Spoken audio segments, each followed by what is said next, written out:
नमस्कार, स्वागत है आपका। आपके साथ मैं दीपेश बरगले। खबरों की शुरुआत करते हैं और सागर से इस वक्त की पहले बड़ी खबर आपको बता देते हैं। 23 साल बाद भारत लौटेंगे प्रहलाद सिंह। पाकिस्तान के जेल में बंद थे प्रहलाद। घोशी पट्टी गांव में खुशी का माहौल है। आपको बता दें तकरीबन 23 साल बाद ये अपने वतन लौट रहे हैं। 23 साल बाद प्रहलाद सिंह भारत लौटने वाले हैं। पाकिस्तान के जेल में बंद थे प्रहलाद और अब 23 वर्षों बाद, 23 साल बाद ये वापस वतन लौट रहे हैं।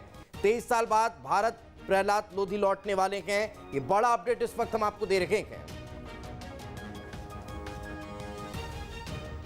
तो पाकिस्तान के जेल में ये बंद थे। घोशी पट्टी गांव में अब खुशी का माहौल है। तकरीबन 23 बरस बीत गए थे पाकिस्तान की जेल पे और अब जब वे वापस लौट रहे हैं तो इसको लेकर खुशी का माहौल उनके पूरे गांव में नजर आ रहा है।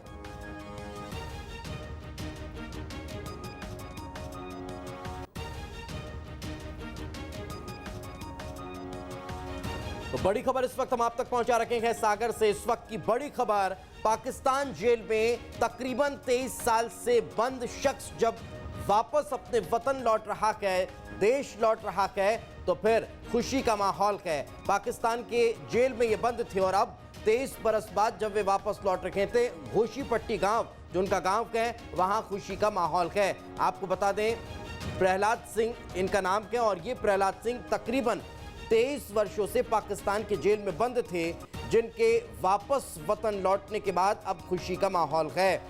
सागर के घोशी पट्टी गांव में ये रहते हैं, ये वहां के रहने वाले हैं और जब ये अपने गांव वापस लौट रहे हैं, अपने देश वापस लौट रहे हैं, अपनी माटी में वापस लौट रहे हैं, तब उनके स्वागत सत्कार का अब तैयारी की जा रही है और खुशी का माहौल उनके गांव में देखने को मिल रहा है। आगे बढ़ते हैं। हरियाणा के करनाम में किसानों पर हुए लाठीचार्ज के बाद किसान आंदोलन एक बार फिर से गर्मा चुका है। किसान आंदोलन को लेकर केंद्रीय कृषि मंत्री नरेंद्र सिंह तोमर ने कहा, कृषि कानून किसानों के हित में है, आंदोलन कैसे खत्म करना है ये किसान यूनियन को सोचना है। कृषि मंत्री नरेंद्र सिंह तोमर से खास बातचीत की हमारे सहयोगी नीतेंद्र शर्मा ने। केंद्रीय कृषि मंत्री नरेंद्र सिंह तोमर हमारे साथ हैं। आइए उन्हीं से पूछते हैं कि क्या स्थिति बन रही है और ऐसा क्यों हुआ। आपको क्यों लग रहा है ऐसा हुआ? हरियाणा के बाद फिर एक बार किसान आंदोलन में जो है वो गर्माहट आ गई, क्या लग रहा है आपको? मैं समझता हूं कि किसान यूनियन जिन विषयों को उठा रही है, सरकार ने यूनियन के साथ संवेदनशीलता के साथ 11 दौर की वार्ता की है। यूनियन की जिन बातों को सरकार ने समझा, उनको निराकरण की दृष्टि से सरकार ने उन्हें प्रस्ताव भी दिया है। प्रस्ताव उन्हें स्वीकार नहीं था तो सरकार ने कहा है कि आप अपना प्रस्ताव लेकर आओ, तो हम उसके बाद चर्चा करेंगे। अब किसान यूनियन को अपना प्रस्ताव लेकर आना है, वो जब आएंगे भारत सरकार उनके साथ चर्चा के लिए तैयार है। किसान आंदोलन का डेडलॉक खत्म नहीं हो रहा है, बहुत लंबा समय हो गया, आपने कई दौर पे चर्चाएं हुई, कई चीज़ें हुई, क्यों लग रहा है आपको? कब तक खत्म होगा, क्या होगा? मुझे लगता है ये किसान यूनियन के लोगों को सोचना है। किसान यूनियन के लोग तर्कसंगत बात करेंगे तो सरकार जरूर निराकरण की दिशा में विचार करेगी। क्या आपको लगता है कि उनकी मांगे, क्योंकि सरकार ने कई मांगों पर सहमति भी बनी थी, फिर बीच में कोई बाधा आ जाती, क्या दिक्कत आ रही है? आपको क्या लग रहा है, क्या बाधा आ रही है? नहीं, कोई बाधा नहीं है। किसान यूनियन को तर्क के साथ अपना विचार प्रस्तुत करना है। किसान सुधार बिल किसानों के हित में है। देश भर के करोड़ों करोड़ किसान इन बिलों के साथ खड़े हुए हैं। यूनियन को अगर ये लगता है कि भाई अमुक प्रावधान किसान को नुकसान पहुंचाने वाला है तो वो बताएं, तो हम विचार करेंगे। इस बार जो है वो खरीदी काफ़ी अच्छी हुई, सारी चीज़ें ठीक रही, तो आपको क्या लग रहा है कि किसान इस आंदोलन के साथ है या केवल कुछ लोग आंदोलन कर रहे हैं, किसान उनके साथ नहीं है? नहीं, मैं कह रहा हूँ ना कि देश भर के किसान बिलों के साथ खड़े हुए हैं। तो ये थे केंद्रीय मंत्री नरेंद्र सिंह तोमर, जिनका साफ कहना है कि देश भर के किसान जो हैं वो बिलों के साथ खड़े हुए हैं। ऐसे में जो लोग आंदोलन कर रहे हैं ये उनको सोचना है कि आंदोलन कब खत्म होगा। नीतेंद्र शर्मा, भोपाल। बीजेपी के पूर्व राष्ट्रीय अध्यक्ष कुशाभाऊ ठाकरे के जन्म शताब्दी वर्ष के मौके पर भोपाल के बीजेपी कार्यालय में कार्यक्रम का आयोजन किया गया। इस मौके पर सीएम शिवराज ने कहा, जो सबको साथ लेकर चलने की अवधारणा है वो सिखाना चाहिए और वो सीखना भी चाहिए, तो कुशाभाऊ ठाकरे से वो सीखी जा सकती है। सबको साथ लेकर सामूहिक नेतृत्व की जो हमारी अवधारणा है वो सीखना चाहिए। तो श्रद्धेय कुशाभाऊ ठाकरे से ठीक सीखना चाहिए। मैं इतनी कहूँगा, ज़्यादा लंबा ना बोल के। क्या समाज में कई ऐसे तत्व शामिल है, कैलाश जी से भी मेरी चर्चा हो रही थी, अनेकों क्षेत्रों में जो समाज को तोड़ना चाहते हैं। अनुसूचित जनजाति में, अनुसूचित जाति में मध्य प्रदेश में हमारी विचारधारा के खिलाफ अभियान चला हुआ है, और इसलिए संगठन पर्व का लाभ उठा के पूर्णकालिक निकाले हम। पूर्णकालिक मीन्स जो समय की बात 100 दिन के लिए, 200 दिन के लिए, 50 दिन के लिए, और ऐसे क्षेत्रों में पूरी ताकत के साथ हम प्रवेश कर जाएं जहां हमारे विचार के खिलाफ भड़काने की कोशिश हो रही, गलतफहमी और भ्रम फैलाने की कोशिश हो रही है। भोपाल के बीजेपी कार्यालय में आज कुशाभाऊ ठाकरे के जन्म शताब्दी को लेकर कार्यक्रम का आयोजन किया गया। इस मौके पर प्रदेश अध्यक्ष वीडी शर्मा भी मौजूद रहे। इस दौरान उन्होंने कहा कि बीजेपी के कार्य का विस्तार के उद्देश्य के साल भर कुशाभाऊ के जन्म शताब्दी वर्ष को मनाया जाएगा। 57 जिलों में सभी कार्यकर्ताओं ने आज हमने तय किया है कि ये जो वर्ष होगा वो संगठन पर्व के तौर पर हम पूरे मध्य प्रदेश के अंदर इसको मनाएंगे।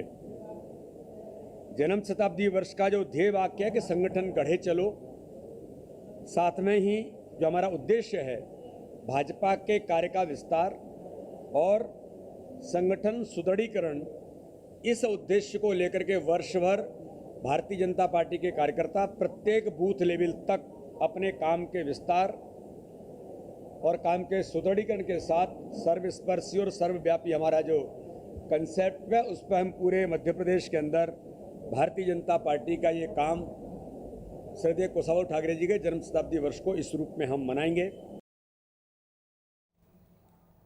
छत्तीसगढ़ में बिजली की समस्या को लेकर नेता प्रतिपक्ष धर्मलाल कौशिक ने राज्य सरकार पर जमकर निशाना साधा। उन्होंने कहा कि कांग्रेस सरकार आने के बाद पूरा प्रदेश बिजली की समस्या से जूझ रहा है। छत्तीसगढ़ में कांग्रेस की सरकार आने के बाद लगातार बिजली उत्पादन की क्षमता घटते जा रही है। कई यूनिट इनके बंद हो चुके हैं और उसका मार उद्योगपति झेल रहे हैं। लगातार अघोषित कटौती और इससे लगातार व्यवधान हो रही है। किसानों को आज सख्त आवश्यकता है 24 घंटा बिजली मिले।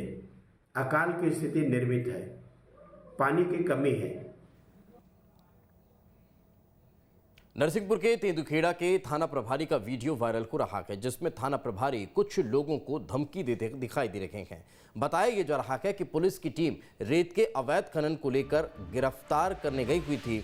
इसी दौरान वीडियो ये बनाया गया है। वीडियो सामने आने के बाद जिले के एसपी ने जांच का आश्वासन दिया है। जिले के एसपी का कहना है कि अवैध खनन के मामले में खनन करने वाली कंपनी ने पुलिस में शिकायत की थी। पुलिस 3 आरोपियों को गिरफ्तार करने गई थी। इसी दौरान परिवार की महिलाओं ने पुलिस को रोकने की कोशिश की। इसी दौरान का ये वीडियो है। जांच के बाद दोषियों के खिलाफ कार्रवाई की जाएगी। लोग अवैध रेत का उत्खनन कर रहे थे, उन्हें रोकने के लिए जब यहाँ की जो रेत कंपनी है धनलक्ष्मी, उसके कुछ लोग ने जाकर वहां पर उन्हें रोका। मौके से गिरफ्तार करने के लिए जब थाना प्रभारी वहां पर पहुंचे तो उनके परिवार की जो महिलाएं हैं वो उनके बचाव में आ गई और थाना प्रभारी को जो गाड़ी थी जिससे कि रेत का उत्खनन कर रहे थे, ट्रैक्टर ट्रॉली को नहीं ले जाने दे रहे थे। उसी के दौरान संभावित यह वीडियो है। इसकी प्रकरण की हम लोग जांच एसडीओ की तेंदुखेड़ा के माध्यम से करवा रहे हैं कि क्या परिस्थितियां बनी जिसके दौरान इस प्रकार की बात थाना प्रभारी द्वारा की गई है और उसके अनुरूप जो है हम उसमें कार्रवाई करेंगे। बलरामपुर से एक ऐसा मामला सामने आया है जिससे सुनकर आपको भी हैरानी होगी, क्योंकि पति पत्नी के झगड़े के बाद एक बाप ने अपनी ही मासूम बच्ची का अपहरण कर लिया। बच्ची को पिता ने स्कूल से ले जाते वक्त किडनैप किया। पुलिस ने पिता के चंगुल से बच्ची को सुरक्षित निकाल लिया और आरोपी पिता को गिरफ्तार कर लिया। थाने का मामला था। इसमें क्या था कि एक स्कूल है, उस स्कूल से एक बच्ची को ज़बरदस्ती 2 व्यक्ति ले गए थे, ऐसी सूचना मिली थी। बाद में तस्दीक करने पर पता चला कि उसके पिताजी ही उसको स्कूल से ले गए थे, क्योंकि उनके पति पत्नी के बीच में विवाद चल रहा था। लोग दोनों एक दूसरे से अलग रह रहे थे, इसीलिए पिताजी उसका बिना बताए ही ले गया था, जिसमें अपराध कायम करके आरोपी को हिरासत में ले लिया गया। मुरैना के स्टेशन थाना इलाके के बड़ोकर इलाके में निर्माणाधीन मकान की दूसरी मंजिल पर गौवंश के चढ़ने के बाद मौके पर अफरा तफरी मच गई, जिसके बाद सूचना मिलने पर मौके पर पहुंचे गौ सेवकों ने 2 घंटे की कड़ी मशक्कत के बाद गौवंश का रेस्क्यू किया। बताया यह जा रहा है कि इस दौरान मौके पर भारी संख्या में लोगों की भीड़ इकट्ठा हो गई।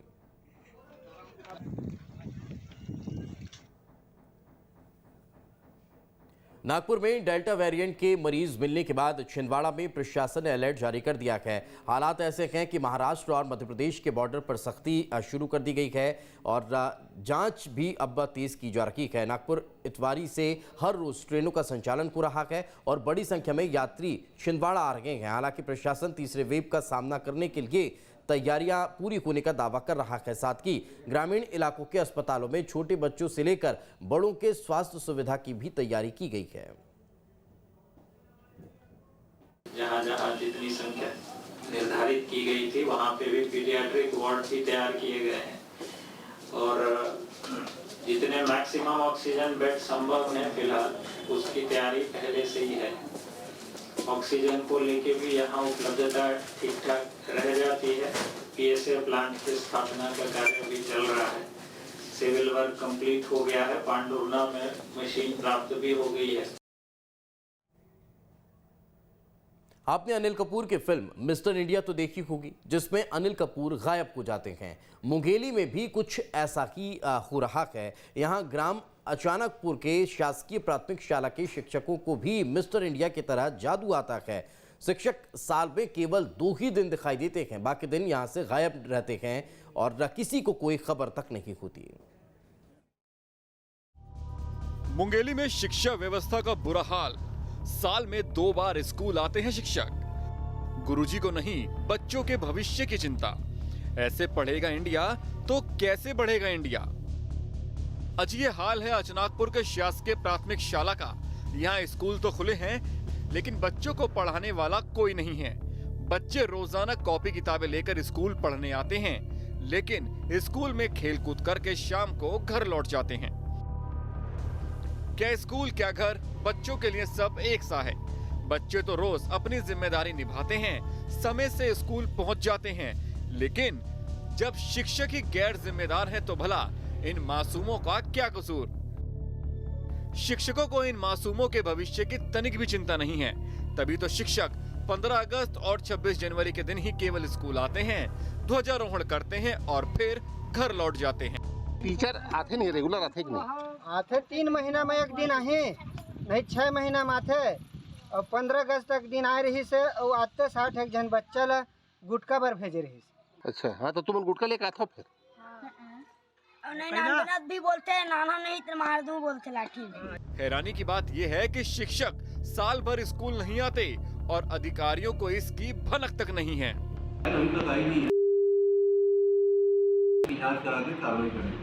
अधिकारियों से दर्जनों बार शिकायत करने के बाद भी जब कार्रवाई नहीं हुई तो अब ग्रामीणों ने आपसी सहयोग से एक शिक्षिका को मानदेय देकर पढ़ाने की जिम्मेदारी सौंपी है, ताकि बच्चों का भविष्य खराब ना हो।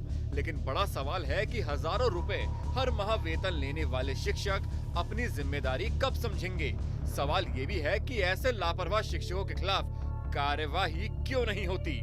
मुंगेली से भूपेंद्र सिंह ठाकुर के साथ टीम न्यूज स्टेट।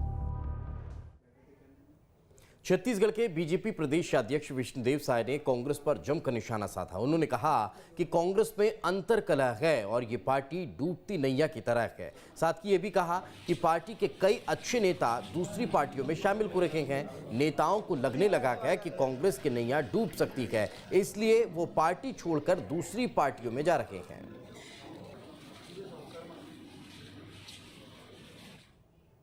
अब अंतर कलह है और आज ये पार्टी ही मतलब डूबती नैया के समान है। आज अच्छे अच्छे लोग पार्टी को छोड़ के अलग पार्टी में जा रहे हैं। ज्योतिरादित्य सिंधिया जा रहे हैं। राष्ट्रीय कांग्रेस की जो महिला अध्यक्ष थी, महिला मतलब राष्ट्रीय कांग्रेस की जो राष्ट्रीय अध्यक्ष थी वो छोड़ के दूसरी पार्टी में चली गई है। तो आज अच्छे लोग कांग्रेस छोड़ के दूसरी पार्टी में जा रहे हैं। बेशकीमती हीरे के लिए विश्व विख्यात पन्ना नगरी में कब किसकी किस्मत चमक जाए और वो राजा बन जाए, इसका अंदाजा लगाना बड़ा मुश्किल होता है। कुछ इसी प्रकार हुआ ग्राम जरुआपुर के निवासी किसान प्रकाश मजूमदार के साथ, जिन्हें एक दो नहीं बल्कि 2 साल के दरमियान में 9 हीरे मिल चुके हैं। आखिर कैसे किसान की किस्मत चमक रही है, क्या हुआ उनकी जिंदगी में बदलाव, इस रिपोर्ट में देखिए। मध्य प्रदेश में हीरो की नगरी कहे जाने वाले पन्ना में रातों रात लोगों की किस्मत बदलने में ज्यादा समय नहीं लगता, क्योंकि यहाँ की धरती बेशकीमती हीरे उगलने में विश्व विख्यात है। और ऐसा हम इसलिए कह रहे हैं क्योंकि अब हम आपको एक ऐसे किसान की कहानी बताने जा रहे हैं जिन्हें एक दो नहीं बल्कि 2 साल में 9 हीरे मिल चुके हैं। जानकारी के मुताबिक पन्ना जिला मुख्यालय से महज 5 किलोमीटर दूर ग्राम जरुआपुर के निवासी प्रकाश मजूमदार एक मध्यम वर्गीय किसान हुआ करते थे। अपनी छोटी सी खेती से अपने परिवार का पालन पोषण करते थे, लेकिन उन्होंने 2 साल पहले हीरा कार्यालय में निजी भूमि में हीरा खदान का पट्टा बनवाकर अपने बड़े भाई और दूसरे साथियों के साथ हीरे की खदान लगाई और उन्हें खदान की पहली खुदाई में ही 5 हीरे मिले। इन 5 हीरों में से एक हीरे का वजन 7.44 कैरेट था, बाकी 4 हीरे 2-2.5 कैरेट वजन के थे। अभी पिछले हफ्ते हाल ही में उन्हें एक बड़ा हीरा प्राप्त हुआ है जिसका वजन 6.47 कैरेट का है, जिसकी अनुमानित कीमत 20 लाख रुपए के करीब बताई जा रही है। जब एक हीरे की कीमत इतनी है तो 9 हीरे मिलने के बाद किसान प्रकाश मजूमदार और उनके साथियों के रहन सहन में भी बदलाव आ गया है। उन्होंने बताया कि वह 2 साल पहले एक कच्चे मकान में अपने परिवार के साथ रहते थे, लेकिन हीरा मिलने के बाद अब उनके जीवन में काफी बदलाव हुआ है। मकान बनवा लिया है, एक ट्रैक्टर भी खरीद लिया है। बच्चों की पढ़ाई अब शासकीय स्कूल की जगह प्राइवेट स्कूल में होने लगी है। की रत्नगर्भा धरती हीरे उगलती है और यहाँ पर रातों रात लोगों की किस्मत बदल जाती है। कुछ इसी प्रकार हुआ था किसान प्रकाश मजूमदार जी के साथ। लोग लगातार 2 वर्ष से हीरा की खदान लगा रहे थे। उन्हें 2 साल के दरमियान में 6 हीरे मिले हैं और वो हमारे साथ मौजूद हैं। हम उनसे आकर जानते किस प्रकार से प्रकाश मजूमदार जी को हीरे मिले हैं। प्रकाश जी, ये बताइए कि आपने 2 साल लगातार मेहनत की है, 2 साल में आपको कितने हीरे मिले हैं? सर, हमको 6 हीरा मिला है। शुरू साल में मिला है, एक मिला है 7 कैरेट 44 सेंट और 2-2.5 कैरेट के 4 मिले थे। ये सर 5 हीरे पिछले साल मिले थे। इस साल मिले हैं हमको एक हीरा 6 कैरेट 47 सेंट। किस्मत कब पलट जाए कोई नहीं जानता। किसान दिन रात अपने खेतों और अपनी जमीन पर मेहनत करता है और उसका फल उसे हीरे के रूप में मिले तो इससे ज्यादा खुशी की बात किसी किसान के लिए कुछ नहीं हो सकती। निश्चित तौर पर पन्ना की रत्नगर्भा धरती ने प्रकाश मजूमदार को 9 हीरे दिए हैं और 6 हीरे जो हैं इनके 4 साथी पार्टनर हैं उनके साथ मिले हैं और जो 3 हीरे इनको मिले हैं वो अन्य पार्टनरों के साथ खदान लगाई थी उनके साथ मिले हैं। तो यह कहना गलत नहीं होगा कि पन्ना की धरती रत्न उगलती है, हीरा नामक रत्न उगलती है, जिससे रातों रात किसान मजदूरों की किस्मत बदल जाती है। Ganesh Vishwakarma, news state, Madhya Pradesh, Chhattisgarh. पन्ना को मंदिरों की नगरी के नाम से भी देश और दुनिया में जाना जाता है। यहाँ सभी त्योहारों की तरह कृष्ण जन्माष्टमी भी बेहद हर्षोल्लास के साथ मनाई जा रही है। विश्व प्रसिद्ध भगवान जुगल किशोर सरकार के मंदिर में मथुरा वृंदावन की तर्ज पर कृष्ण जन्माष्टमी मनाई जा रही है। आपको बता दें कि यहाँ जन्माष्टमी मनाने की परंपरा लगभग 350 वर्षों से चली आ रही है। इस बार भी खास तैयारियां की गई हैं। कोरोना महामारी के चलते यहाँ हर साल की तरह श्रद्धालुओं की भीड़ नहीं देखी जा रही है। हालांकि श्रद्धालु मंदिर में दर्शन करने के लिए पहुंच जरूर रहे हैं। ऐसा नहीं है, पूरे बुंदेलखंड में, मैं तो पूरे प्रदेश में भी हमारे जुगल किशोर जी सरकार प्रसिद्ध हैं। तो आज जन्माष्टमी के दिन हीरा से जड़ी हुई मुरलिया को धारण करते हैं। और मैं जब कोरोना काल के दौरान भर्ती था तो मैंने भी जुगल किशोर जी सरकार से विनती की थी कि हे भगवान, अब तो आप ही मेरी जान बचा सकते हैं और मैं आपके दर्शन करने आऊँगा। तो आज कृष्ण जन्माष्टमी के दिन अचानक जुगल किशोर जी सरकार ने हमें दर्शनों के लिए बुला लिया है।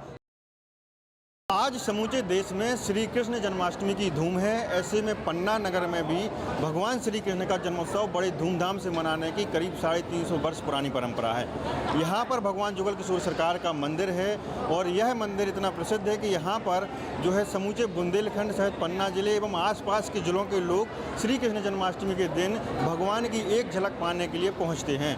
आज एक जो कहावत है बुंदेलखंड में प्रसिद्ध कहावत है कि पन्ना के जुगल किशोर हो मुरलिया में हीरा जड़े हैं। उस मुरली के दर्शन करने के लिए लोग आतुर रहते हैं और ठीक 12 बजे भगवान श्री जुगल किशोर सरकार का जन्मोत्सव बड़ी धूमधाम से मनाया जाएगा, जिसको लेकर के मंदिर प्रांगण में तैयारियां पूर्ण हो चुकी हैं और श्रद्धालु सुबह से ही पहुंच रहे हैं। कहा जाता है कि पन्ना की जो जुगल किशोर सरकार हैं, यहाँ पर जो भी सच्चे मन से मनोकामना मांगी जाती है वह पूर्ण होती है। Ganesh Vishwakarma, news state, Madhya Pradesh, Chhattisgarh. जन्माष्टमी के मौके पर मुरैना के प्रसिद्ध बिहारी जी मंदिर को भव्य रूप से सजाया संवारा गया है। कोरोना को देखते हुए सुरक्षा के भी खास इंतजाम यहां नजर आ रहे हैं। बिहारी जी के मंदिर में कोरोना गाइडलाइन का पालन करने के लिए विशेष निर्देश दिए गए हैं। मंदिर में आने वाले श्रद्धालुओं के हाथों को सैनिटाइज किया जा रहा है। बिना मास्क मंदिर में प्रवेश निषेध है। दर्शन के लिए एक बार में सिर्फ 10 श्रद्धालु ही मंदिर में प्रवेश कर सकते हैं। इसके साथ ही मंदिर के बाहर भी सुरक्षा के पुख्ता इंतजाम हैं। कोरोना काल में श्रीमान हमारे एसडीएम साहब महोदय बड़ी विशेष व्यवस्थाएं कर रखी हैं, जिसमें कि बैरिकेडिंग की पूरी व्यवस्था है। कोई भी व्यक्ति दर्शनार्थी बिना मास्क बिना सैनिटाइजर के अंदर नहीं आएगा। वो सारे कोविड के नियमों का पालन करते हुए मंदिर में भीड़ भाड़ एकत्रित नहीं होगी। इसी हिसाब से पूरी बैरिकेडिंग की व्यवस्था कर रखी है। 10-10 करके लोग अंदर आएंगे और 10-10 करके लोग बाहर निकल जाएं जब 10 लोगों को अंदर एंट्री मिले। बहुत अच्छे से तैयारी होती है इस मंदिर में जन्माष्टमी की। हमेशा की तरह आज बहुत अच्छे से पूजा हो रही है और आज रोहिणी नक्षत्र जन्माष्टमी का बहुत अच्छे से साज सज्जा हो रही है मंदिर में हर वर्ष की तरह। अच्छा, आप देश भर के साथ महाकाल की नगरी उज्जैन में भी श्री कृष्ण जन्माष्टमी का पर्व धूमधाम से मनाया जा रहा है। श्री कृष्ण की शिक्षा स्थली महर्षि सांदीपनि आश्रम में भगवान कृष्ण का पंचामृत से विशेष पूजन अभिषेक हुआ। यहाँ भगवान श्री कृष्ण जन्मोत्सव हर्षोल्लास से मनाया गया है। सुबह से ही यहाँ भक्तों का तांता लगा हुआ है। दूर दूर से भक्त यहाँ दर्शन करने के लिए पहुँच रहे हैं। ये भगवान कृष्ण की पाठशाला है। भगवान कृष्ण की गुरु महर्षि सांदीपनि ऋषि का आश्रम है। यहाँ भगवान कृष्ण ने स्वयं रहकर शिक्षा ग्रहण करी है, क्योंकि जन्माष्टमी का महापर्व है। यहाँ पर बहुत बड़ा महत्व माना गया है। गुरु और गोविंद के दोनों के दर्शन यहाँ पर देखने को मिलते हैं। जन्माष्टमी भगवान कृष्ण का जीवन जिस प्रकार से जिया कृष्ण ने, वो सबके लिए प्रेरणादायी है। खासकर कष्ट के समय में भी उनका जो जन्म के साथ जिस बच्चे का जेल में जन्म हो और वो जन्म के समय उफनती नदी में जाए, उसके बाद भी वो हर समस्या से जिस ढंग से डट करके लड़ते रहे और अच्छाई के लिए लड़ते रहे, धर्म के जीवन भर उन्हें लड़ाई लड़ी। आज जन्माष्टमी का महापर्व जैसा कि हम जानते हैं और ये स्थान बहुत महत्वपूर्ण है। यहाँ पे कृष्ण भगवान ने अपनी विद्या प्राप्त की थी, 64 कलाएं सीखी थी और इसीलिए सब दर्शन का लाभ लेने आए हैं यहाँ पे। बाबा महाकाल के दर्शन के लिए उज्जैन पहुंचे मध्य प्रदेश के राज्यपाल मंगूभाई पटेल ने बाबा महाकाल के दर्शन किए। साथ ही इस दौरान राज्यपाल ने कृष्ण शिक्षा स्थली सांदीपनि आश्रम पहुंचकर भी पूजा अर्चना की। इस दौरान मौके पर प्रदेश के उच्च शिक्षा मंत्री मोहन यादव समेत पूर्व मंत्री पारस जैन भी मौजूद रहे।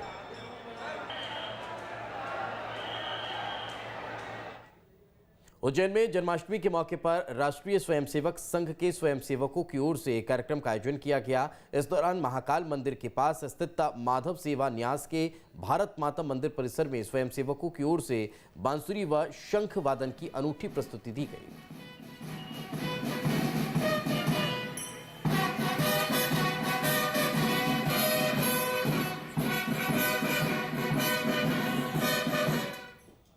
तो देश भर में जन्माष्टमी का पर्व बड़े ही धूमधाम के साथ मनाया जा रहा है। कृष्ण जन्माष्टमी के पर्व पर मंदिरों में दर्शन के लिए भक्तों की भीड़ उमड़ रही है। इसी बीच रायपुर में भी सीएम भूपेश बघेल ने विशेष पूजा अर्चना की। इस दौरान सीएम भूपेश बघेल ने बच्चों को भी मिठाई और चॉकलेट्स बांटी।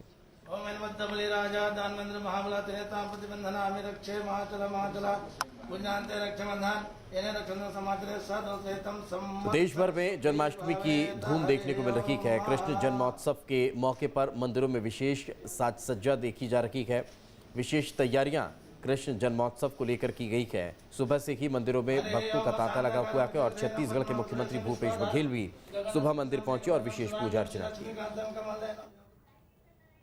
भोपाल के केंद्रीय जेल में कृष्ण जन्मोत्सव के कार्यक्रम का आयोजन किया जा रहा है। इस दौरान कैदियों ने सांस्कृतिक कार्यक्रम की प्रस्तुति दी है। वहीं इस मौके पर कैबिनेट मंत्री नरोत्तम मिश्रा और विश्वास सारंग मौजूद रहे।